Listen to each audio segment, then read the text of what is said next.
અને પરમેશ્વરની આગળ ફરીને એકવાર આરાધનાના ગીત લઈને જઈએ. આપણે બધા આપણી આંખોને બંધ રાખીશું અને થોડો સમય આપણે એ પરમેશ્વરને માટે, પરમેશ્વરના મહિમાને માટે આપણા જીવનોનું, આપણા શરીરોનું જીવતું પવિત્ર અને એ ઈશ્વરને પસંદ પડે એવું અર્પણ કરતા આપણે સ્તુતિ આરાધના કરતા આપણે પરમેશ્વરની હજુરીમાં જઈએ.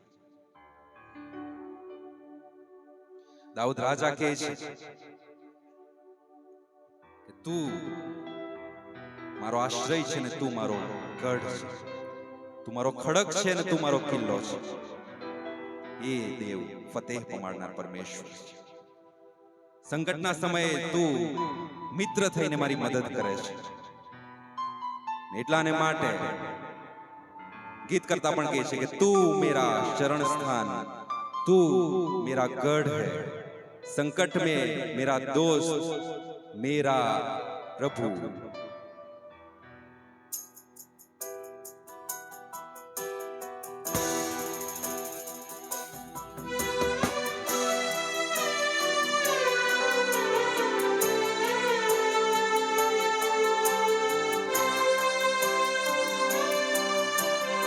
હાલો, એ કેટલા જણા છે જે કહી શકે मैं हूं यहाँ, मैं हूं यहाँ.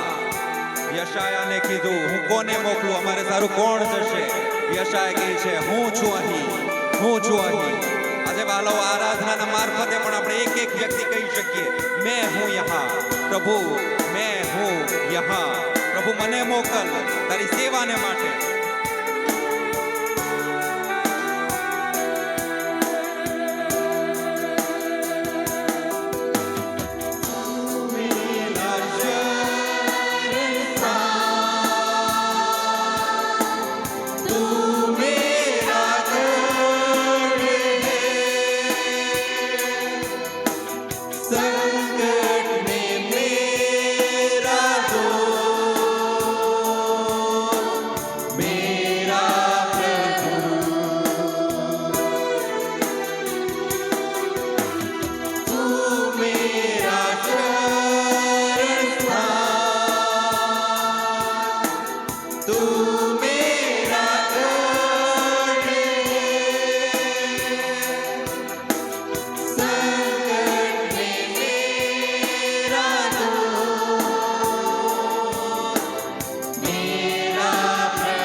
ઉદ્ધારક છો, અમારી ચંગાઈ તમે છો.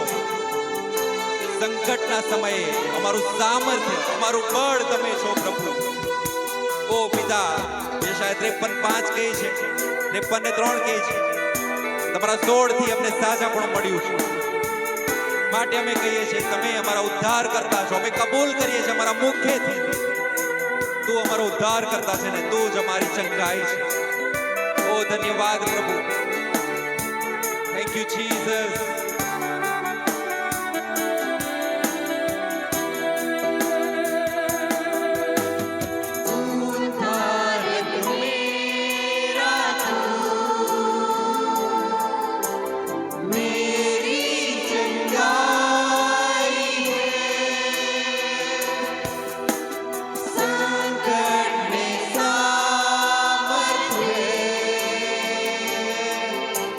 मेरा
चरवाहा संपूर्ण है मेरा, छुपने का स्थान है मेरा प्रभु। पिता તમે અમને માર્ગ બતાવો છો, તમે અમને વચન આપી છે હું ઉત્તમ ખેટા પાડક છું અને હું મારા પોતાના ખેટાને ઓળખું છું। મારા ખેટા મારો સાદ સાંભળે છે અને એ મારી પાછળ ચાલે છે। બાલો આપણે એના ખેટા બનીએ અને એને આપણા ચરવાહ, આપણા જીવનમાં આપણા ચરવાહ બનવા દઈએ અને આપણે કહીએ કે તું મેરા ચરવાહ।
आराधना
Thank you, Jesus. પિતા અમે તમારી સ્તુતિ કરીએ છીએ, અમે તમારી આરાધના કરીએ છીએ। પરમેશ્વર પિતા તમારા લોકો તરીકે, તમારા બાળકો તરીકે પિતા આ સમયે અમે તમારી સ્તુતિના આરાધના કરતા તમારી આગળ નમ્યા છીએ। પ્રભુ અમે કહીએ છીએ અમે આ રહ્યા પિતા, અમને મોકલો પ્રભુ, તું અમને મોકલ તમારી સેવાને અર્થે, તમારી આજ્ઞાને માટે। એક સુવાર્તાનું તેડું પિતા પરમેશ્વર આજે તમે આ જગ્યા પર એક એક વ્યક્તિને આપ્યું છે પિતા। તમે થવા દો આ જગ્યા પર, તમે તમારા સેવક નેહેમ્યાને આ જગ્યા પર ઉભો કરો પિતા। તમે પાઉલને ઉભા કરો, તમે પિત્તરને ઉભા કરો, તમારા શિષ્યોને ઉભા કરો પિતા, જે તમારી સુવાર્તાને લઈને પિતા अलग अलग लोग, अलग अलग जाति, अलग अलग विस्तार में पिता जाए અને તમારી સેવામાં પિતા તેઓ આગળ વધે। પરમેશ્વર પિતા અમે તમારો ધન્યવાદ કરી છે સુંદર આરાધનાને માટે, આ ગીતો, આ શબ્દોને માટે પિતા અમે તમારો આભાર માનીએ છીએ।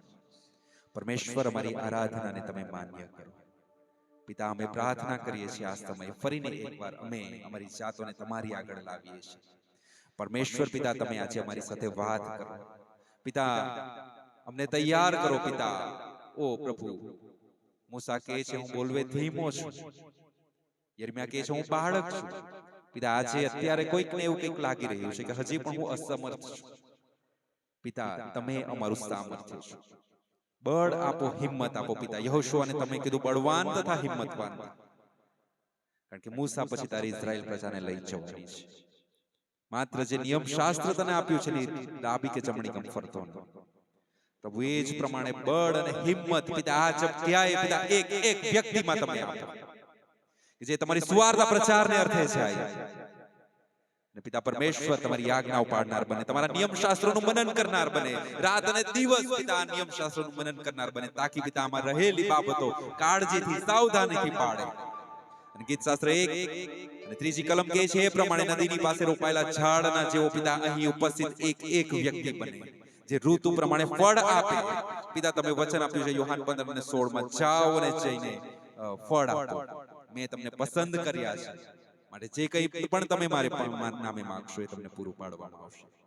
પિતા લુક 9 માં તમે અધિકાર આપ્યો હતો તમારા શિષ્યોને કે ભૂતો ટાળવાના, કાઢવાના તથા હરેક પ્રકારના રોગો કાઢવાના અધિકાર અને પરાક્રમ આપ્યા હતા. પિતા આજે મારી પ્રાર્થના છે અહીં ઉપસ્થિત તમારા એક એક શિષ્યને પિતા એ અધિકારથી ભરપૂર કરો પિતા, એ સામર્થ્યથી ભરપૂર કરો પિતા. અને પીછે પિતા પરમેશ્વર તમે જે પ્રમાણે એ શિષ્યોને વચન આપ્યું જાઓ અને જઈને શિષ્ય કરો પિતા, લોકો પિતા એ તમારી સેવાના અર્થે પિતા પરમેશ્વર નીકળે એવું તમે થવા દો પિતા. આ સમય અમે વચનોની સેવામાં જનાર છીએ. અત્યારે પિતા જે કંઈ પણ પિતા વચન અમારી મધ્ય વાવવામાં આવે પરમેશ્વર પિતા એ અમારા જીવનમાં પિતા ઉતારીએ એ પ્રમાણે ચાલીએ એવું તમે થવા દો પિતા. તમારા સેવકને પણ તમારા હાથમાં સોંપો છો, તમે અમારી સાથે વાત કરજો પિતા. અમે સાંભળવાને માટે તૈયાર છીએ. અમારી પ્રાર્થના પ્રભુ ઈસુ ખ્રિસ્તના નામમાં માંગીએ છીએ. આમેન.